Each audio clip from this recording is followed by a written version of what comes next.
I will turn immediately to a dairy farmer in the back row, Blue Reed. Oh, right, two microphones. I'd like you to make a choice, because we heard from Tonya before that probably, what do they call it, green farming is probably the way to go. But what you're asking for in controlling and running to an ETS type system is you're asking for biological interference in some manner.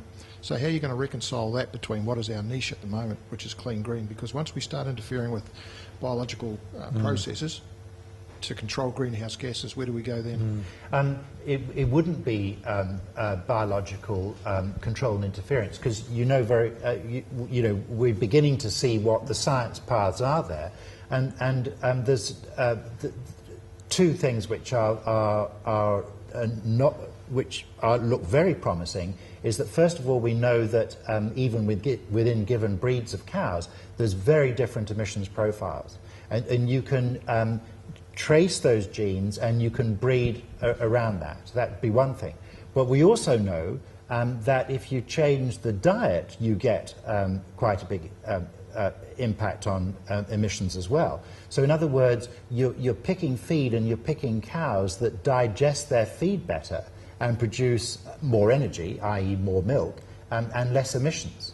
And so those would be two things that very interesting looking science avenues to pursue that are not biological interference. That's no different than you've been doing as farmers for generations. Maybe I need to rethink that out and say that if you want a quick fix, it's going to have to be done through science, whether it's because you can't breed cows or you can't change the national herd by 2014 or whenever the target is. The feed thing will have to be a very long-term thing, because we can't change our pastures and our feed management systems very quickly. So what you're asking for is a quick fix. We haven't got it, and nor have we got the capability of delivering on a quick fix. I mean, I accept ETS as being, or emissions trading or whatever, as being an absolute, there's no way we get away from it, and we must adhere to it, whether it exists in fact or not. We must mitigate as many factors as we possibly can. But the country's on the choice, or the dairy industry's on the choice, a cusp of having to make a choice as to which way we go. And we seem to be a little confused at the moment whether we're going to go down the clean green path, or what is most profitable for the country in the short term.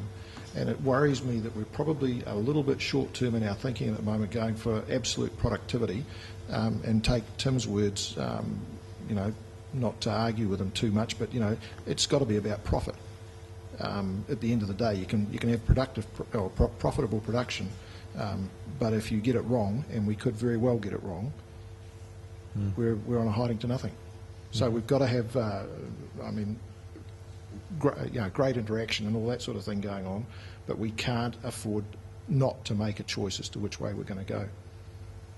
Yeah, but is it a false choice?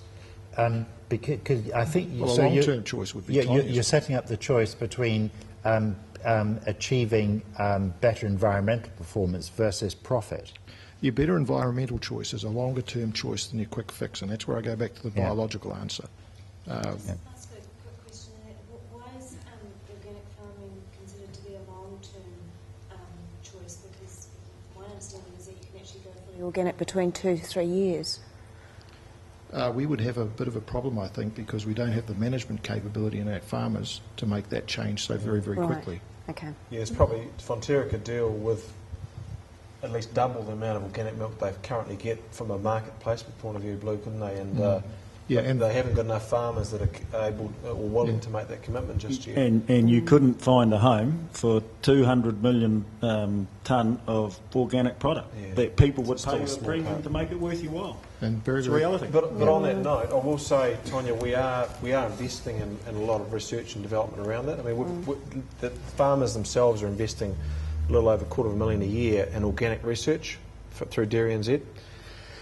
And it's not just about organics itself. That's actually disproportionate to the amount of organic farmers that are out there. But it's because we also understand that it's teaching us lessons about how we might farm in a more constrained environment going forward.